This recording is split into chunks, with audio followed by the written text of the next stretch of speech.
نحمده ونستعينه ونستغفره ونعوذ بالله من شرور أنفسنا وسيئات أعمالنا من يهده الله فلا مضل له ومن يضلل فلا هادي له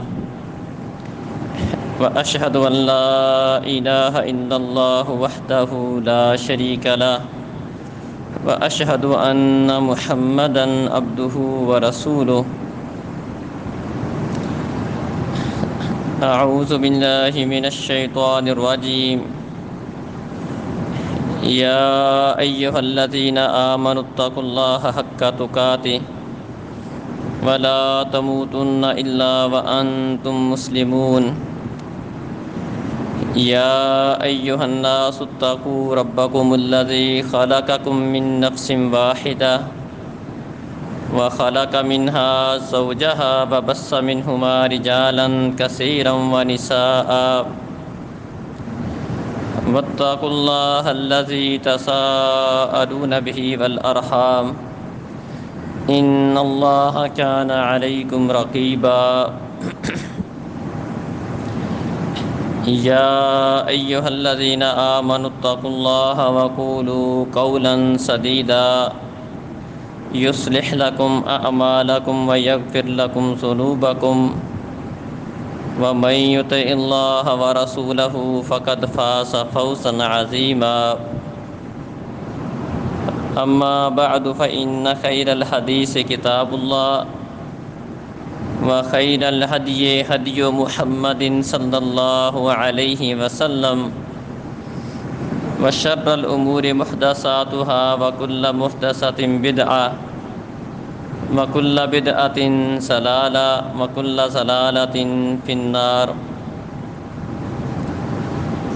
وما جعلنا لبشر من قبلك الخلد أفإن مت فهم الخالدون كل نفس ذائقة الموت ونبلوكم بالشر والخير فتنة وإلینا ترجعون۔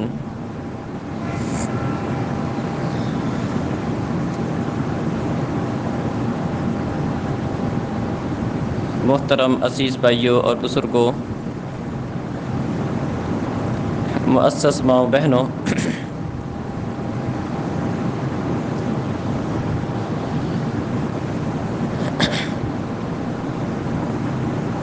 ہر انسان کی زندگی میں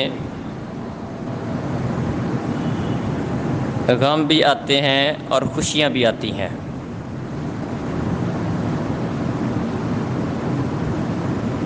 ہمارا دین اسلام ہمیں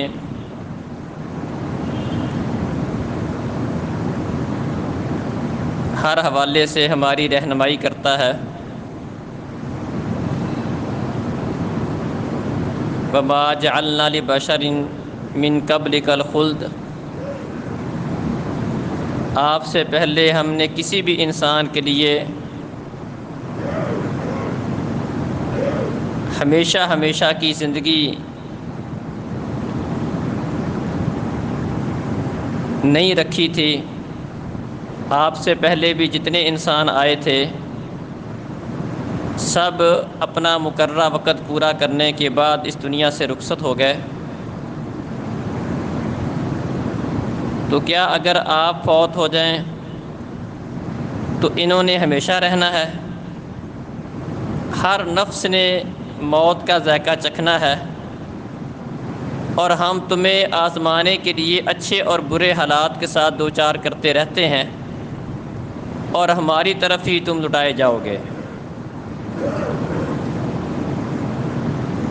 اچھے حالات، برے حالات، غم، خوشی ہر انسان کی زندگی کا حصہ ہے۔ ان حالات میں ایک مومن کا معاملہ بڑا شاندار بیان کیا گیا ہے۔ عجبا لامر المؤمن فان امرہ کلہ خیر اللہ۔ ایک مومن کا معاملہ بڑا شاندار ہوتا ہے۔ اگر اس کی زندگی میں کوئی خوشی آتی ہے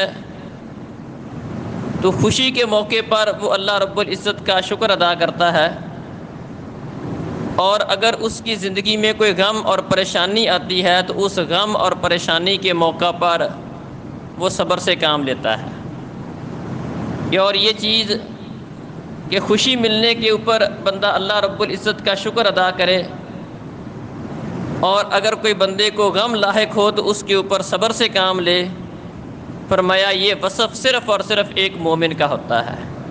مومن بندہ اس بات کا عملی طور پر مظاہرہ کرتا ہے، ہر بندہ اس بات کا عملی مظاہرہ نہیں کر سکتا ہے۔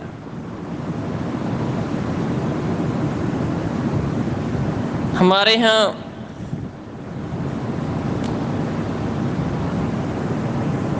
بہت سارے کام ایسے ہیں جو ہم غیر مسلموں کو دیکھ کر ہم نے اپنائے ہوئے ہیں، بلکہ ہم نے ان کاموں کو اپنے دین کا حصہ بنایا ہوا ہے، اور اس بات کی طرف توجہ نہیں کرتے کہ اس حوالے سے ہمارا اسلام، ہمارا دین ہماری کیا رہنمائی کرتا ہے، اسلام کا مزاج کیا ہے، اسلام غم کے موقع پر، خوشی کے موقع پر یا کسی بھی حالت میں ہماری کیا رہنمائی کرتا ہے۔ بہت سارے لوگ ایسے ہوتے ہیں کہ ان کے ہاں بچے کی پیدائش ہوتی ہے تو ہر سال اپنے بچے کا برتھ ڈے مناتے ہیں، سالگرہ مناتے ہیں۔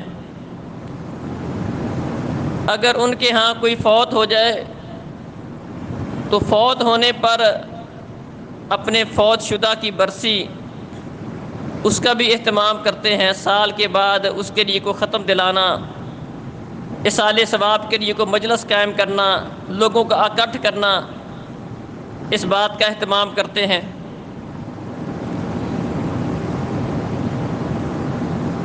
کئی لوگ آپ کو بالخصوص غیر مسلموں میں اس طرح کے ملیں گے، اگر کوئی حادثہ ہو جائے، کوئی بڑا مسئلہ بن جائے تو اس کے اوپر وہ 2 منٹ کی خاموشی، 1 منٹ کی خاموشی سارے اختیار کریں گے، سارے کھڑے ہو کر 2 منٹ کے لیے چپ ہو جائیں گے اور اپنے غم کا اظہار اس طرح کریں گے۔ بہت سارے لوگ آپ کو ایسے بھی ملیں گے کہ وہ اپنی یاد کو باقی رکھنے کے لیے کوئی یادگار، کوئی بہت بڑا مینار بنا دیں گے، یا اس طرح کی کوئی چیز جس کو دیکھ کر لوگ اس کو یاد کرتے رہیں۔ محترم بھائیوں اور بزرگوں، ان ساری باتوں کے ساتھ، ان ساری کی ساری چیزوں میں جو لوگ اس طرح کے معاملات کرتے ہیں، ہمیں اس بات کو سمجھنا ہے کہ ہمارا دین، ہمارا اسلام ہماری کیا رہنمائی کرتا ہے، اسلام کا مزاج کیا ہے، اسلام ہمیں کس بات کی طرف رہنمائی کرتا ہے۔ قرآن مجید کے اندر اللہ رب العزت نے کئی ساری قوموں کے واقعات ذکر کیے ہیں، وہاں پر اللہ احکم الحاکمین نے ان واقعات کو ذکر کرتے ہوئے کسی خاص جگہ کا تذکرہ اکثر و بیشتر جگہ پر نہیں کیا۔ یہ واقعہ کب ہوا تھا، کس تاریخ کو ہوا تھا، کس جگہ پر ہوا تھا، بلکہ جو اصل مقصود تھا دین اسلام کے اندر اس کی طرف رہنمائی کی گئی تھی۔ اس واقعہ سے ہمیں کیا حاصل ہوتا ہے، ہمیں کیا کرنا ہے۔ اسلام شخصیات کے گرد نہیں گھومتا، تاریخی مقامات اس کے اوپر کو زور دیتا ہو، کوئی سالانہ کوئی جشن، سالانہ کوئی پروگرام اس کے اوپر رہنمائی کرتا ہو۔ اسلام کی اصل تعلیمات یہ ہیں کہ ہمیں ان واقعات سے کیا حاصل ہوتا ہے اور ہمیں کیا کرنا ہے۔ اسلام ہمیں عمل پر ابھارتا ہے، جو ہمارے کام کرنے کے ہیں اس کی طرف ہماری رہنمائی کرتا ہے۔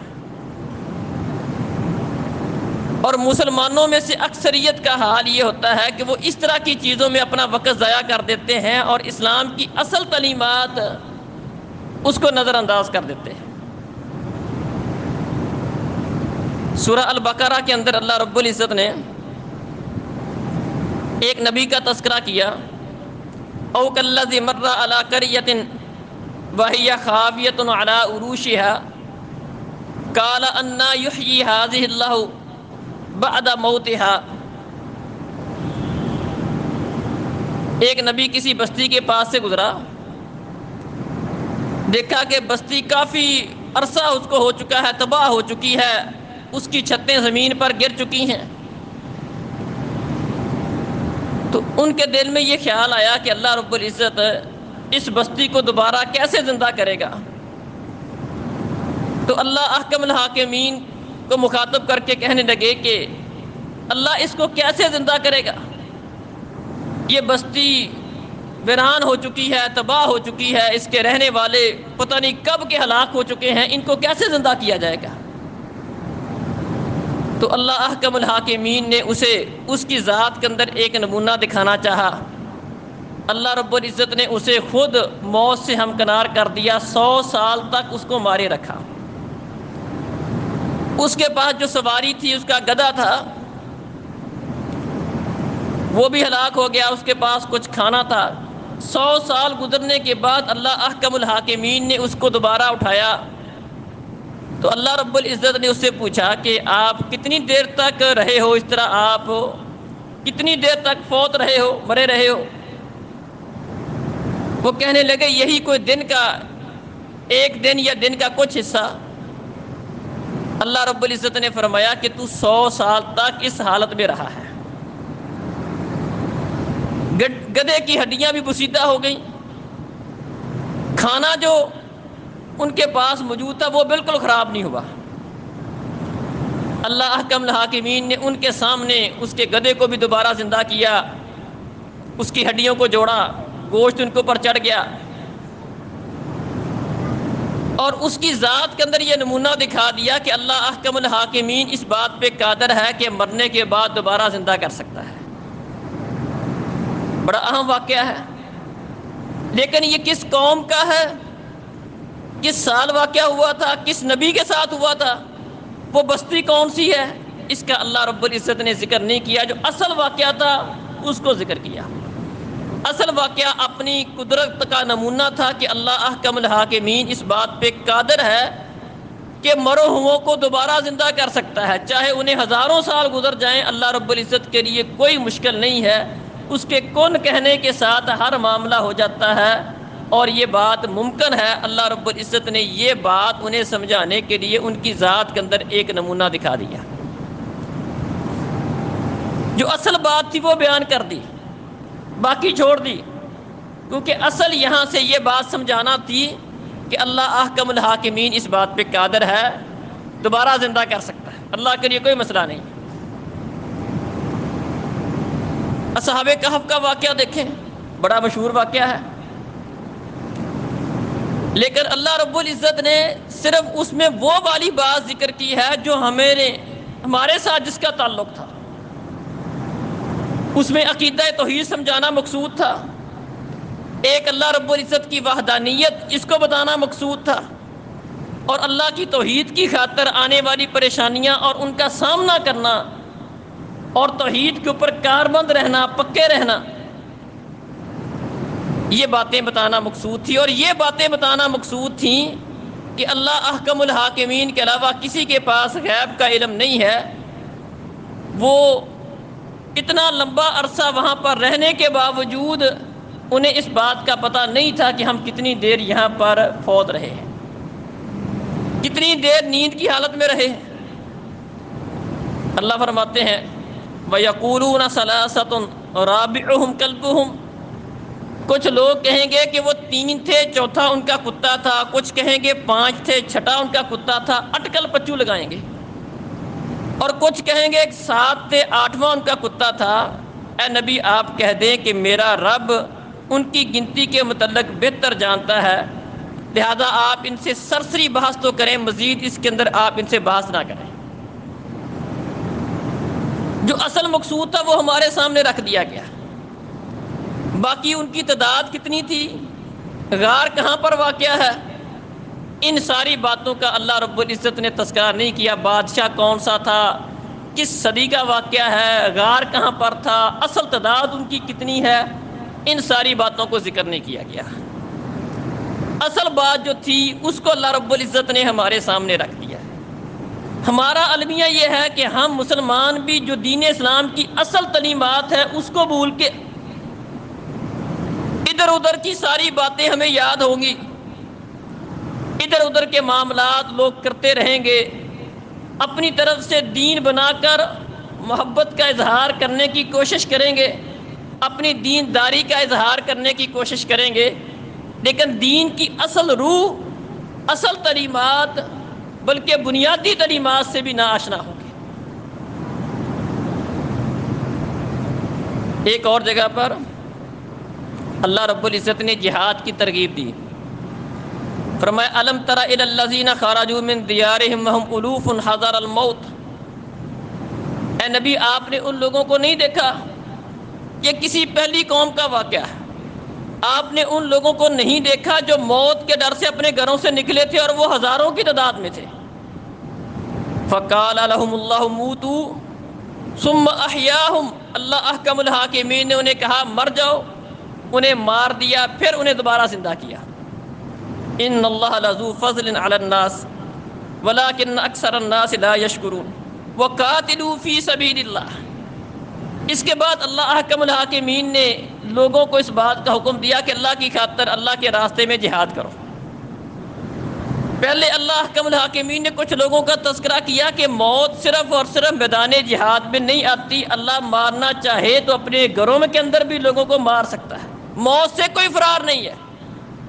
لہذا اس وجہ سے تم جہاد سے روح گردانی کرو کہ جہاد کرنے سے، اللہ کی راہ میں جا کر لڑنے سے تم مر جاؤ گے، موت سے کوئی فرار نہیں ہے۔ کچھ لوگ تھے موت کے ڈر سے گھروں سے نکلے تھے پھر بھی موت سے نہیں بچ سکے، اللہ احکم الحاکمین نے آن کی آن میں ہزاروں لوگوں کو موت سے ہمکنار کر دیا۔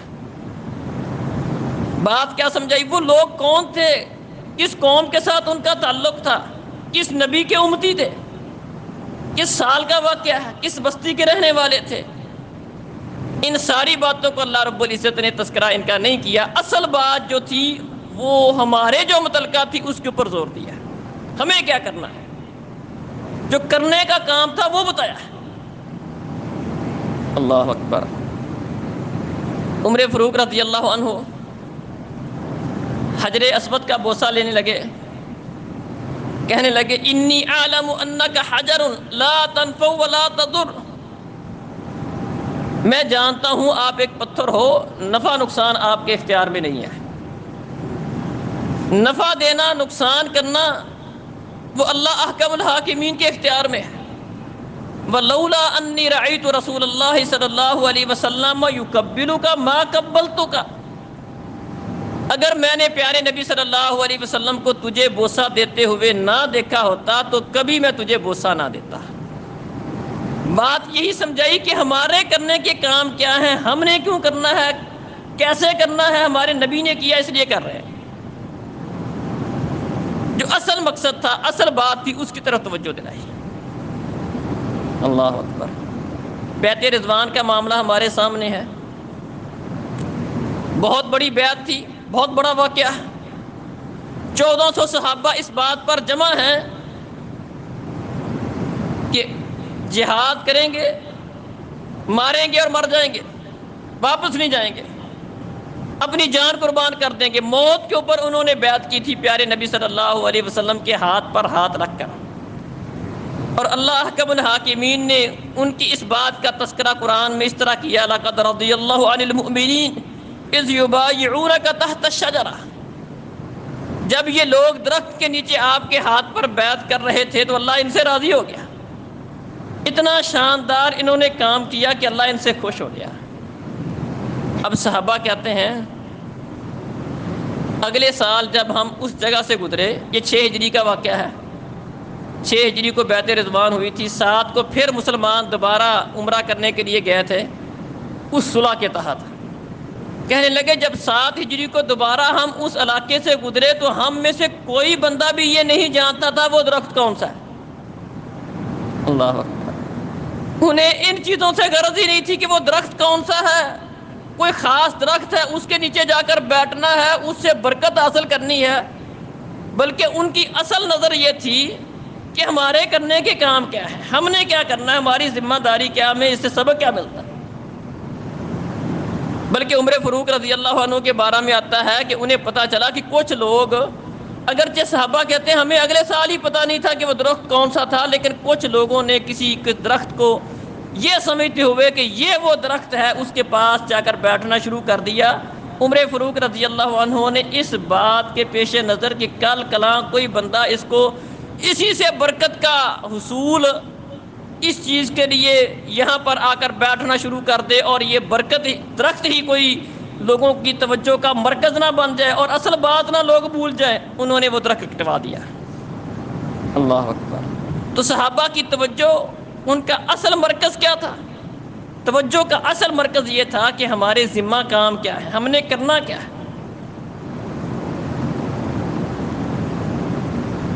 اسلام کے مکمل ہونے کی بات، الیوم اکملت لکم دینکم واتممت علیکم نعمتی، آج میں نے تم پر تمہارا دین مکمل کر دیا ہے اور نعمت کو پورا کر دیا ہے۔ یہ اتنی اعزاز والی بات ہے، یہ دین اسلام، اس کی ابتدا آدم علیہ السلام سے ہوئی۔ آدم علیہ السلام سے لے کر اللہ رب العزت نے اس شریعت کو نازل کرنا شروع کیا، مختلف ادوار کے اندر یہ دین نازل ہوتا رہا۔ اس کے اندر کوئی باتیں اللہ رب العزت نے کسی شریعت کے اندر تبدیل بھی کر دیں، کسی میں بدل دیں، منسوخ کر دیں، کوئی نئی باتیں شامل کر دیں۔ آخر کار یہ دین مکمل ہوتے ہوتے نبی مکرم صلی اللہ علیہ وسلم کے اوپر آ کر مکمل ہوا۔ اب یہ کتنے اعزاز والی بات ہے کہ وہ دین جو 1,00,000 سے زائد نبیوں کے اوپر جس دین کا نزول ہوا تھا، جو شریعت 1,00,000 سے زیادہ نبیوں کے اوپر اللہ تعالیٰ نے اتاری تھی، وہ مختلف ادوار سے ہوتی ہوتی وہ شریعت، وہ دین پیارے نبی صلی اللہ علیہ وسلم کے اوپر آ کر پورا ہو گیا، اور پیارے نبی کے اوپر اللہ تعالیٰ نے یہ آیت نازل کر دی، الیوم اکملت لکم دینکم واتممت علیکم نعمتی ورضیت لکم الاسلام دینا۔ اتنی اعزاز والی بات تھی۔ ایک یہودی کہنے لگا اگر یہ آیت ہم یہود پر نازل ہو جاتی تو ہم تو اپنے اس دن کو عید کا دن بنا لیتے ہیں، قربان جائیں۔ عمر فاروق رضی اللہ عنہ کہنے لگے کہ ہمیں بھی یاد ہے کہ وہ آیت کب نازل ہوئی تھی، ذوالحجہ کی 9 تاریخ تھی، عرفہ کا دن تھا، جمعے کا دن تھا، 9 تاریخ تھی، اس موقع پر یہ آیت نازل ہوئی تھی، ہمیں پتہ ہے۔ لیکن ہمارا مقصد چونکہ دنوں کو اپنی طرف سے خاص کرنا نہیں ہے، ہمارا مقصد یہ ہے کہ اس دین کے اندر کیا ہے، اللہ رب العزت ہمیں کس بات کے کرنے کا حکم دیتے ہیں اور کس بات سے روکتے ہیں، وہ مقصد ہے۔ باقی پتہ ہے ہمیں یہ آیت کس موقع پر نازل ہوئی ہے، کس دن نازل ہوئی تھی، وقت کون سا تھا، پیارے نبی صلی اللہ علیہ وسلم اس وقت کہاں پر کھڑے تھے، ہمیں سارا پتہ۔ تو محترم بھائیوں اور بزرگوں، ہمارا المیہ بھی یہ ہے کہ ہم ہر بندہ دین اسلام کے ساتھ اپنی محبت کے اظہار کے لیے نبی مکرم صلی اللہ علیہ وسلم کے ساتھ اپنی محبت کے اظہار کے لیے بڑے جتن کرتا ہے اور بڑے دعوے کرتا ہے، لیکن ہم اپنے دین کی اصل تعلیمات اس سے بالکل ناواقف ہیں۔ کوئی کسی دن کو خاص کر کے نبی مکرم صلی اللہ علیہ وسلم فلاں تاریخ کو پیدا ہوئے تھے، اس دن جشن منا کر سمجھتا ہے کہ میں نے نبی مکرم صلی اللہ علیہ وسلم کے ساتھ محبت کا حق ادا کر دیا اور مجھے سب سے بڑھ کر محبت ہے۔ میں اپنے گھر سے نکلتا ہوں، جڈیا لہراتا ہوں، چراغاں کرتا ہوں اور ایک ڈول مکے کے ساتھ راستوں میں سے گزر جاتا ہوں، یہ اس بات کا اظہار ہے کہ مجھے پیارے نبی صلی اللہ علیہ وسلم کے ساتھ سب سے بڑھ کر محبت ہے۔ اسی طرح کئی اور لوگوں نے بھی اس طرح کی کئی باتیں اپنی طرف سے خاص کر لی ہیں۔ یہ پاک پتن کے اندر ایک میلہ لگتا ہے، بہت سارے لوگ ایک دروازے سے گزر جائیں، قبر کے پاس سے گزر جائیں اور سمجھتے ہیں کہ یہی چیز جنتی ہونے کے لیے کافی ہے۔ کوئی سال کے ایک دن میں ایک جلوس نکال کے سمجھتے ہیں، ایک ماتم کا اہتمام کر کے سمجھتے ہیں کہ ہم نے اپنے دین اسلام کے متعلقہ جو ہماری ذمہ داری تھی وہ پوری کر دی۔ نہیں محترم بھائیوں اور بزرگوں، ہمارا دین ہمیں عمل کی دعوت دیتا ہے۔ ہمارے ذمہ کیا ہے؟ عمل ہے۔ دین اسلام کی تعلیمات کیا ہے؟ محبت کی نشانی کیا ہے؟ محبت کا اظہار کن چیزوں سے ہوتا ہے؟ وہ عمل سے ہوتا ہے۔ کوئی ایک دن کو خاص کر لینا، اپنی طرف سے اس میں کوئی کام شروع کر لینا، اس سے محبت کا اظہار نہیں ہوتا۔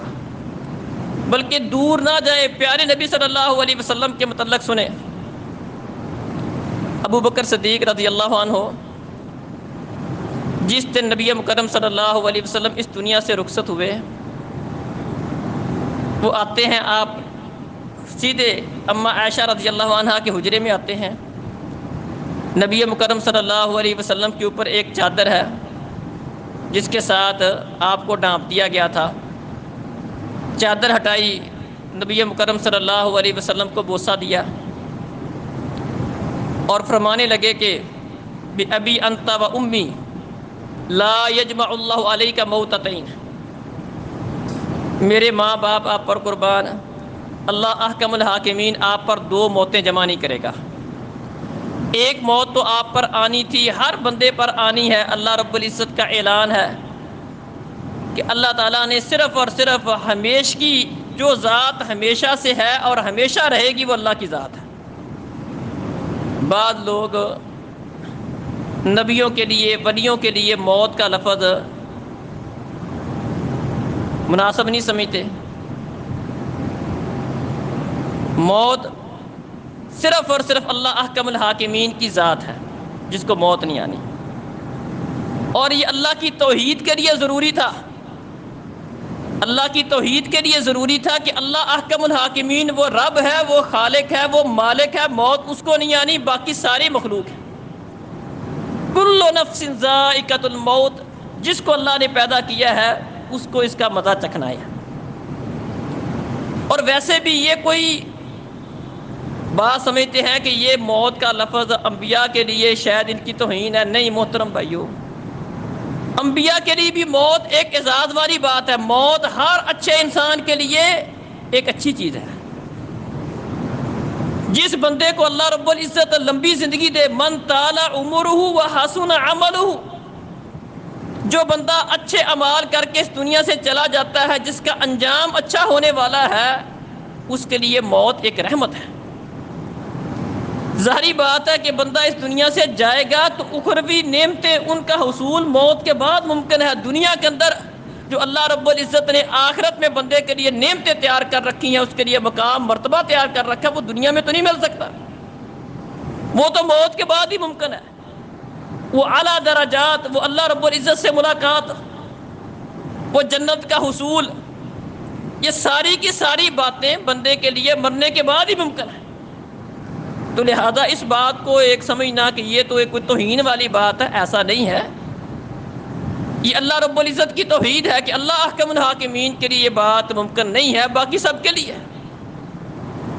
تو ابو بکر صدیق رضی اللہ عنہ نے یہی بات سمجھائی، آپ کا بوسہ دیا، کہنے لگے ایک موت تو آپ کے لیے اللہ تعالیٰ نے لکھ دی، وہ تو آپ کو آنی تھی اور وہ آپ کو آ گئی۔ اللہ دو موتیں آپ پر جمع نہیں کرے گا، جس طرح کے بعض لوگوں کا خیال تھا کہ نہیں نبی صلی اللہ علیہ وسلم فوت نہیں ہوئے ہیں، صرف اللہ تعالیٰ سے ملاقات کے لیے گئے ہیں۔ بعض کہتے نہیں آپ دوبارہ اٹھیں گے اور آپ بعض لوگوں کے منافقوں کے ہاتھ کاٹیں گے، ان کے پاؤں کاٹیں گے۔ تو ابو بکر صدیق رضی اللہ عنہ نے یہ بات سمجھائی، کمال کا خطبہ دیا، کہنے لگے من کان منکم یعبد محمدا فإن محمدا قد مات ومن کان منکم یعبد اللہ فإن اللہ حی لا يموت۔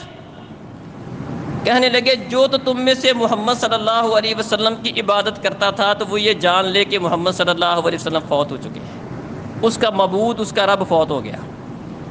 وَمَنْ كَانَ يَعْبُدُ اللَّهَ فَإِنَّ اللَّهَ حَيٌّ لَا يَمُوتُ، اور جو ایک اللہ کی عبادت کرتا تھا تو وہ یہ سمجھ لے کہ اللہ تو ہمیشہ سے زندہ ہے، ہمیشہ زندہ رہے گا، اسے موت نہیں آنی۔ یہ عقیدہ سمجھایا کہ جس کو موت نہیں آنی وہ صرف ایک اللہ کی ذات ہے۔ اور دوسری یہ بات سمجھائی کہ ہمارا دین، ہمارا اسلام، وہ دین اسلام ہے، وہ اللہ کا دین ہے۔ اللہ تعالیٰ نے اس دین کو پہنچانے کے لیے ہر دور کے اندر نبیوں کو بھیجا تھا، وہ اپنا وقت پورا کر کے گزر گئے تھے۔ پیارے نبی صلی اللہ علیہ وسلم بھی اس کی ایک کڑی تھے۔ آپ کے لیے بھی یہی بات تھی کہ آپ نے بھی اپنا پیریڈ پورا کرنا ہے، اور اس پیریڈ کو پورا کرنے کے بعد اس دنیا سے رخصت ہونا ہے۔ اور یہ آیت پڑھی، وَمَا مُحَمَّدٌ إِلَّا رَسُولٌ قَدْ خَلَتْ مِن قَبْلِهِ الرُّسُلُ أَفَإِن مَاتَ أَوْ قُتِلَ انقلبتم عَلَىٰ أَعْقَابِكُمْ۔ کہنے لگے محمد صلی اللہ علیہ وسلم بھی اللہ کے رسول ہیں۔ اس سے پہلے اللہ نے فرمایا اس سے پہلے کئی رسول گزر گئے ہیں، کیا نبی مکرم صلی اللہ علیہ وسلم کو اگر موت آ جائے یا اللہ کی راہ میں قتل ہو جائیں، انقلبتم علی اعقابکم، تو کیا تم اپنی ایڑیوں کے اوپر پھر جاؤ گے؟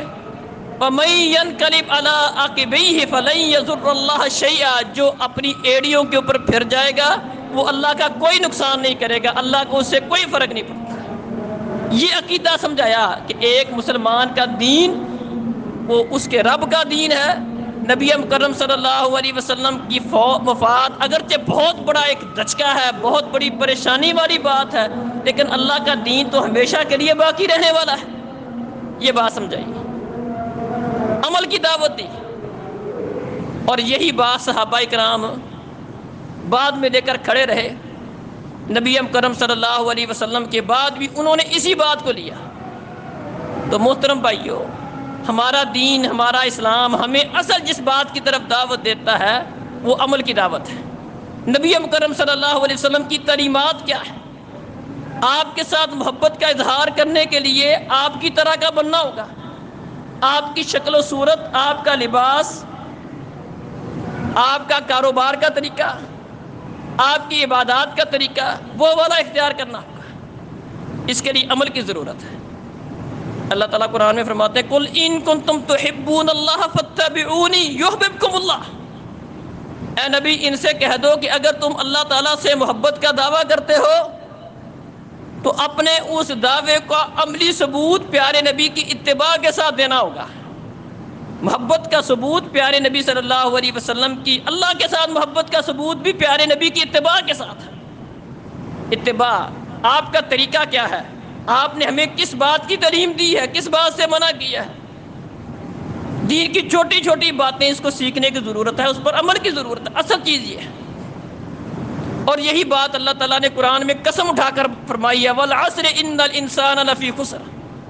قسم ہے زمانے کی، سارے کے سارے انسان گھاٹے اور خسارے میں ہیں، سوائے ان لوگوں کے جو ایمان لائے اور نیک اعمال کیے اور دوسروں کو بھی نیک اعمال کی تلقین کی اور اس کے اوپر ثابت قدم رہے، انہوں نے صبر کا مظاہرہ کیا، یہ لوگ خسارے سے محفوظ ہیں۔ قسم اٹھا کر اللہ رب العزت نے اس بات کا اعلان کر دیا کہ کامیاب ہونے کے لیے، خسارے سے بچنے کے لیے عمل کی ضرورت ہے، ایمان کی ضرورت ہے۔ ایمان کے بغیر، عمل کے بغیر بندہ خسارے سے نہیں نکل سکتا۔ لا تزول قدم ابن آدم حتی یسأل عن خمس، فرمایا جب تک اللہ کی بارگاہ میں بندہ 5 سوالوں کے جواب نہیں دے پائے گا ادھر ادھر نہیں ہو سکتا، اور 5 کے 5 سوال ہی عمل کے متعلقہ ہیں۔ قربان جائے، 5 سوال اللہ کی بارگاہ میں ہونے ہیں، عمل کے متعلقہ سوال ہونے ہیں، 5 کے 5۔ بندے بتا اپنی ساری زندگی میں کیا کر کے آیا؟ عن عمرہ فیما افنا، بتا تو نے 70-80 سال کی زندگی میں نے دی تھی، ان میں کیا کیا تھا؟ عمل کے متعلق سوال۔ وعن شبابہ فیما ابلا، بندے جوانی دی تھی، جوانی میں کیا کیا؟ جوانی کن کاموں پہ گزاری؟ وعن مالہ من این اکتسبتہ وین انفقتہ، بندے مال کمایا تھا، بتا اس کا حساب دے، مال لیا کہاں سے تھا، خرچ کہاں پہ کیا تھا، حلال کا تھا حرام کا تھا، جائز کاموں میں ناجائز کاموں میں کن کاموں پہ خرچ کیا؟ وعن علمہ فیما عمل، اور 5واں سوال بندے بتا جس کا پتہ تھا اس پہ عمل کتنا تھا۔ 5 سوال ہونے ہیں، ہر بندے سے ہونے ہیں، اور 5 کے 5 سوالوں کا تعلق عمل کے ساتھ ہے۔ دعووں سے بات نہیں بنتی ہے، عقیدت کا دعویٰ، محبت کا دعویٰ خالی بندہ کر دے، جلوس نکال لے، یہ کر لے، وہ کر لے، میں سچا عاشق، تو جھوٹا، مجھے محبت زیادہ، تیری محبت کم، نہیں۔ محبت کا ثبوت عمل کے ساتھ دینا ہوگا۔ جو پیارے نبی جیسا بنتا ہے، ان کی شکل و صورت اختیار کرتا ہے، ان کی صورت کو، ان کی سیرت کو اپناتا ہے، ان کی باتوں پہ عمل کرتا ہے، یہ محب ہے، یہ دعوت ہی پیارے نبی کی، یہ ہمارے دین کا، اسلام کا مزاج ہے۔ فرمایا الکیس من دانا نفسہ وعمل لما بعد الموت والعاجز من اتبع نفسہ ہواہا وتمنى علی اللہ۔